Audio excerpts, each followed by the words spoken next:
किसान साथियों राम राम। आजकल खेती बाड़ी के नित नए नवाचार किसान साथी कर रहे हैं और बहुत से नवाचार ऐसे हैं जिनसे आप अनभिज्ञ हैं और वो नवाचार आपको निश्चित तौर पर कम खर्चे में ज्यादा मुनाफा देंगे।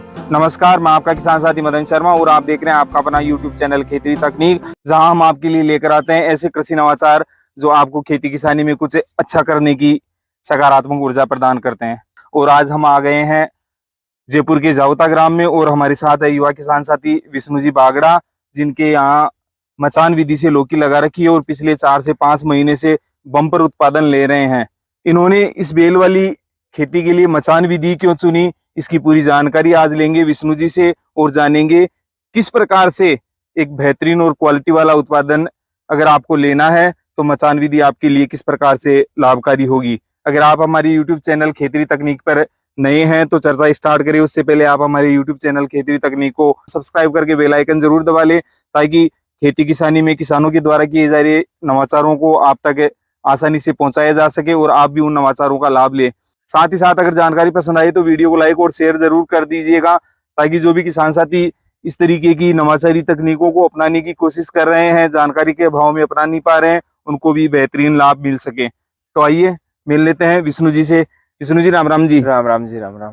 विष्णु जी, सबसे पहले तो मैं किसान भाइयों की ओर से यह जानना चाहूंगा कि आपने लौकी की खेती कर रखी है और लौकी की खेती अधिकांश मैंने देखी है कि किसान साथी जो फ्लैट जमीन होती है, ग्राउंड होता है, उसी पे करते हैं। आपने मचान विधि से लौकी कर रखी है और जहां तक मैं देख पा रहा हूँ आपका जो खेत है 1 नंबर है और इसमें जो लौकी का प्रोडक्शन है वो भी बेहतरीन आ रहा है। तो इस मचान विधि का चुनाव करने का क्या कारण रहा कि भाई आपने ग्राउंड की बजाय इस मचान विधि को चुना, जबकि इसमें मेहनत भी खूब ज्यादा है? बिल्कुल।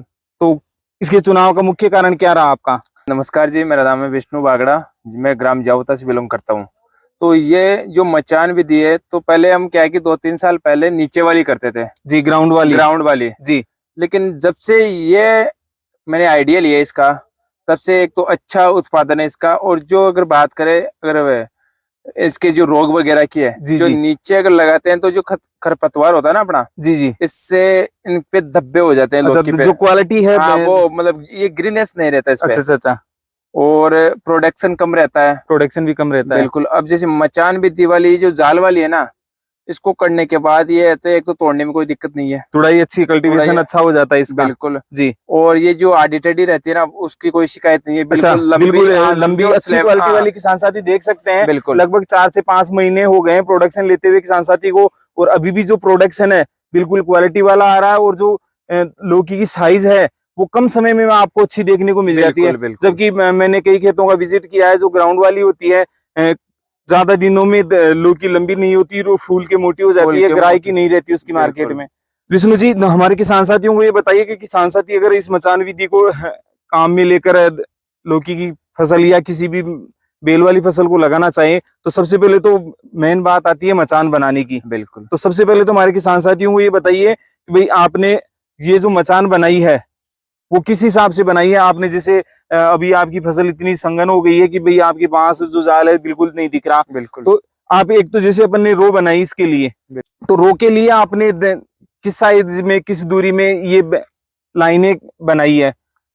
अगर देखो, अगर मैं आपसे बात करूं तो जो बेड की लाइन है और उसपे जो बांस है ना, जी, वो 10 बाई 10 पे है। अच्छा, 10 फीट की दूरी पे है। 10 फीट की। अच्छा, और रो से रो की दूरी कितनी है अपनी? रो से रो की 5 फुट की है। 5 फीट की दूरी है। बिल्कुल। तो सफिशियंट है या कम ज्यादा करना चाहिए किसान साथियों को? ये देखो, ये मेरे हिसाब से ठीक है, ना तो इसपे जाल झूलता है और ना और कोई दिक्कत है, तोड़ने में भी आसानी रहती है। क्योंकि मैं देख पा रहा हूँ कहीं कहीं आपकी जो मचान है नीचे हो गई है, जो आपकी लौकी की पैदावार है और जो आपके बेल है उसके वजन से। हाँ, जो इस पे वजन हो गया ना, काफी संगन हो गई, इस कारण से थोड़ा ये लूज हो गया। तो किसान साथी क्या है इसकी जो आपके रो से रो की दूरी है उसको कम करे या प्रॉपर रहेगी? देखो, या इसमें कोई कमी रही है आपके मचान बनाने में? देखो, कमी तो थोड़ी यहाँ मैं बता सकता हूँ कि हल्की फुल्की थोड़ी कमी है, लेकिन अगर कम करना चाहे तो भी थोड़ा ठीक है, तो ये झूलेगा नहीं उसकी वजह नीचे इसकी कल्टीवेशन वगैरह में कोई दिक्कत नहीं आएगी। बिल्कुल। अच्छा, जैसे बांस आपने लगा दिए तो बांस के ऊपर जो जाल बनाया अपने जाल के लिए आपने किस चीज को काम में लिया? देखो, जाल जैसे बांस पर तो अपने तार है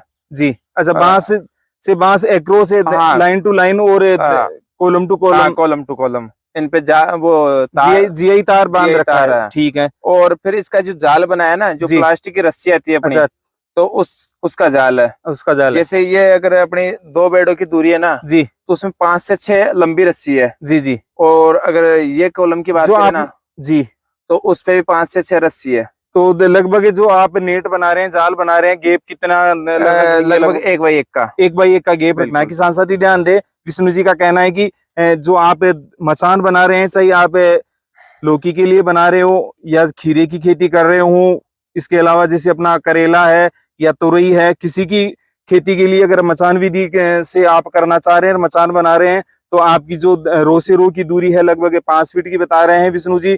और जो आपके लाइन में जो बांस है, आपने पोल खड़े कर रखे हैं, उनकी दूरी लगभग 10 फीट बता रहे हैं। और जो आपका मेन जो स्ट्रक्चर बनाना है वो जीआई तार से बनाना है। बिल्कुल। और उसके बाद आप जो अपने प्लास्टिक की रस्सी वगैरह आती है, जो सूतली वगैरह आती है, उससे अगर आप कर देंगे तो पानी बरसात में भी वो खराब नहीं होगी, बिल्कुल, लॉन्ग लास्टिक आपको सेवा हाँ। देगी। ये तो आपने मचान की जानकारी दे दी हमारे किसान साथियों को। अच्छा, लौकी जैसे वैरायटी के चुनाव में भी कई बार किसान बिल्कुल। साथी चूक जाते हैं। आपकी जो लौकी है मैंने देखी है, क्वालिटी भी अच्छी है, प्रोडक्शन भी अच्छा आ रहा है, तो कौन सी ये वैरायटी है हमारे किसान साथियों को ये भी बताएं, ताकि उनके भी बीज के चुनाव में कोई दिक्कत ना हो। देखो, ये जो अपनी लौकी है ना, ये अपने वायर कंपनी की अनोखी की है। अनोखी का अनोखी का भी सीड्स है अपना।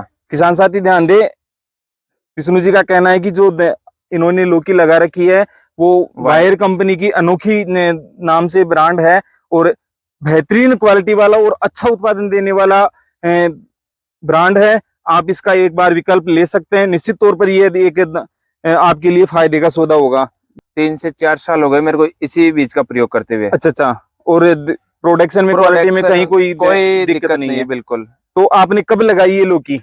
ये अगर मैं बात करूं तो अगस्त महीने में लगभग 10 से 15 तारीख के बीच के टाइम है, मतलब 15 अगस्त के टाइम लगभग है ये। अच्छा, 10 से 15 अगस्त के बीच में आपने? हाँ, ये लगभग फिक्स टाइम है, सुटेबल टाइम है ये। अच्छा, तो एक चीज बताइए विष्णु जी, जैसे आपने खेत तैयार किया तो इसके लिए कोई विशेष खाद वगैरह डालते हैं या केवल? देखो, मैं अगर खाद की बात करूं तो मेरे जितने भी खेत है, जो भी फसल होती है ना, जी, जी। मैं सबसे फर्स्ट क्वालिटी जो अपने होते हैं ना, गोबर की खाद होती है। बिल्कुल, उसको जितना हो सके उतना डालता हूँ वो। मैं जैसे आपकी जो फसल है, आपका जो मचान है, उसकी स्थिति देख पा रहा हूँ। मैं पिछले 1 महीने से इधर से गुजर रहा हूँ, और आपकी जो मचान की ग्रीननेस है उसके हिसाब से मैं ये तो कह सकता हूँ कि भाई आपने जो कुछ भी इसमें डाला है, निश्चित तौर पर वो फायदे वाली चीज डाली होगी। तो किसान साथियों को ये भी बता दिए, अगर आपने गोबर खाद डालनी है तो पर बीघा के हिसाब से कितनी लगभग डालें? पर बीघा के हिसाब से लगभग अगर 1 बीघा कच्ची की बात करूँ तो 4 ट्रॉली गोबर खाद की होनी चाहिए। 4 ट्रॉली गोबर खाद की। अच्छा, इसके अलावा और कोई जैसे फर्टिलाइजर वगैरह आपने इसमें डाला है? मैं ज्यादा तो फर्टिलाइजर की बात नहीं कर रहा, लेकिन डीएपी होता है तो वो बेडों पे मैंने उसका प्रयोग किया है, बेड डालने के बाद में। और मल्चिंग करने से पहले अच्छा, तो वो डीएपी मैंने बेडों पे डाला है। किसान साथी ध्यान दिए, विष्णु जी का कहना है कि इन्होंने केवल गोबर की खाद 4 से 5 ट्रॉली कच्ची बीघा के हिसाब से डाली है। और आपको मचान की स्थिति आप देख सकते हैं किस प्रकार से इनका मचान है, जो बिल्कुल ग्रीननेस लिए हुए हैं। और इन्होंने जो बेड बनाए हैं उसके बाद में डीएपी डाला है, ताकि जो पौधा है उसको समय से डीएपी की या अन्य न्यूट्रिशंस की पूर्ति होती रहे। बिल्कुल। इसके बाद में जैसे आपने बेड तैयार कर दिए, बेड में मैं देख पा रहा हूँ आपके मल्च लगा रखी है, तो मल्च का कोई विशेष फायदा होने वाला है इसमें? मल्च का ये है कि जैसे अपन जैसे खुदाई करते हैं, खुदाई वगैरह जो खरपतवार हटवाने के लिए, अच्छा, तो उसकी दिक्कत नहीं रहती। जो अपना पौधा है ना, उसके आसपास खरपतवार नहीं रहेगा तो वो मतलब अपनी ग्रोथ अच्छे तरीके से करेगा। तो किसान साथी इस विकल्प को भी ले सकते हैं। अगर आप मचान विधि से कर रहे हैं तो भी आप निश्चित तौर पर जो आपकी प्लास्टिक मल्च है उसका उपयोग करें। विष्णु जी के अनुसार उसमें क्या है, आपको जो निराई गुड़ाई की समस्या है उससे निजात मिलेगी, आपका जो पानी वगैरह है उसकी भी बचत रहेगी। अच्छा, ये सारा करने के बाद आपने बीज लगा दिए, बीज अंकुरित हो गया, उसकी फास्ट ग्रोथ के लिए आपने इसमें कोई न्यूट्रिशंस खाद वगैरह डाले सिंचाई के साथ में? नहीं, देखो वो तो बहुत कम है, जैसे अपने नॉर्मली होते हैं, मतलब 19 एक खाद आता है। अच्छा, वाटर सोल्यूबल आता है, ड्रिप में अपन चला सकते हैं। ड्रिप में चला सकते हैं, उसके अलावा कुछ खास नहीं है। जो अपने गोबर खाद की अपने पावर बहुत रहता है। अच्छा। तो इसीलिए ग्रीननेस आज तक बनी हुई है। जी जी जी।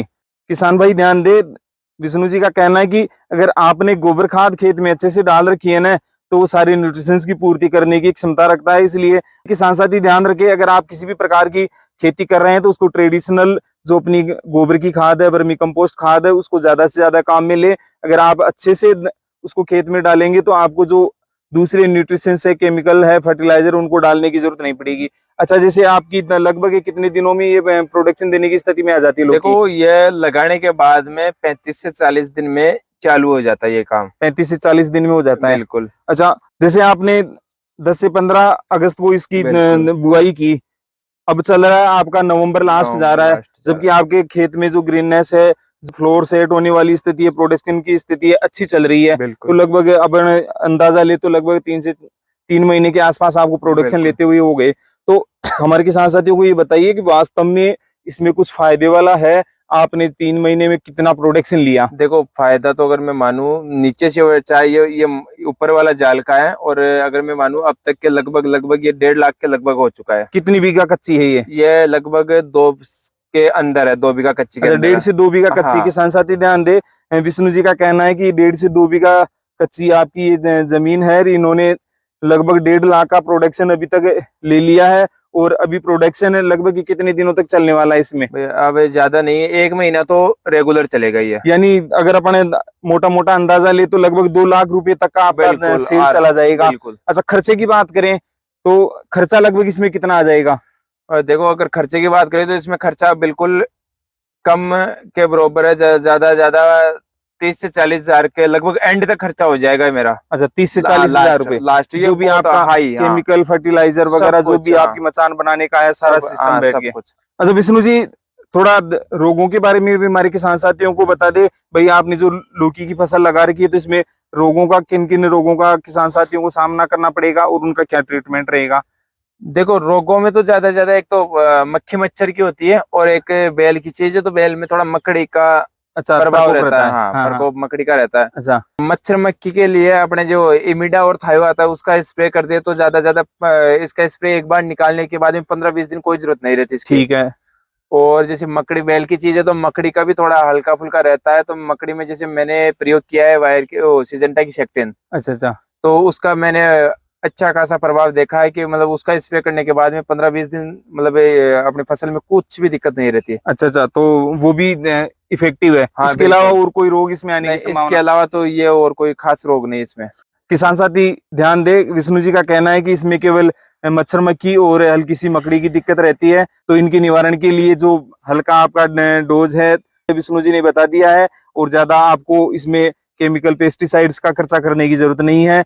अच्छा विष्णु जी, इसके अलावा और कोई सावधानी अपने इसको जो लौकी की फसल है, मचान विधि है, उसमें रखने की कोई बात हो तो? देखो, और तो सावधानी की क्या है, जाल की तोड़ाई में कोई दिक्कत नहीं है। मतलब एक बार स्प्रे डाल दिया तो मतलब 15-20 दिन में उसकी भी कोई दिक्कत नहीं है जी। और मैंने इतनी फसलें लगाई है, टमाटर वगैरह और भी लगाई है जी, करेला भी लगाया और भी लगाया, लेकिन मेरे को सबसे सुटेबल अच्छी बात करें, कम खर्चे कम मेहनत में मतलब ये लौकी वाली फसल लगी मेरे को। अच्छा प्रोडक्शन दिया, अच्छा बेनिफिट मिला है। तो किसान साथियों के लिए कोई मैसेज देना चाहेंगे? देखो, मैं तो यही बताना चाहता हूँ कि अगर खेतीबाड़ी कर रहे हैं तो अच्छी तरीके से एक तकनीकी तौर पे खेतीबाड़ी करें तो अच्छा प्रोडक्शन और अच्छा लाभ मिल सके आपको। बहुत अच्छी जानकारी दी विष्णु जी। विष्णु जी, आपने समय निकालकर हमारे किसान साथियों को मचान विधि के बारे में, लौकी की खेती के बारे में बहुत अच्छी जानकारी दी। इसके लिए आपका बहुत बहुत धन्यवाद। किसान साथियों, मचान विधि के संबंध में, लौकी की खेती के संबंध में अगर आप और किसी भी प्रकार की जानकारी लेना चाह रहे हैं तो हमारे युवा किसान साथी विष्णु जी बागड़ा से आप संपर्क कर सकते हैं। इनके कॉन्टेक्ट नंबर हमने डिस्क्रिप्शन और स्क्रीन पर दे रखे हैं। निश्चित तौर पर आपकी हर प्रकार की समस्या के समाधान के लिए विष्णु जी तैयार है, क्योंकि इनका पिछले 4 से 5 साल का जो मचान विधि से लौकी लगाने का अनुभव है। निश्चित तौर पर यह आपके लिए फायदेमंद होगा।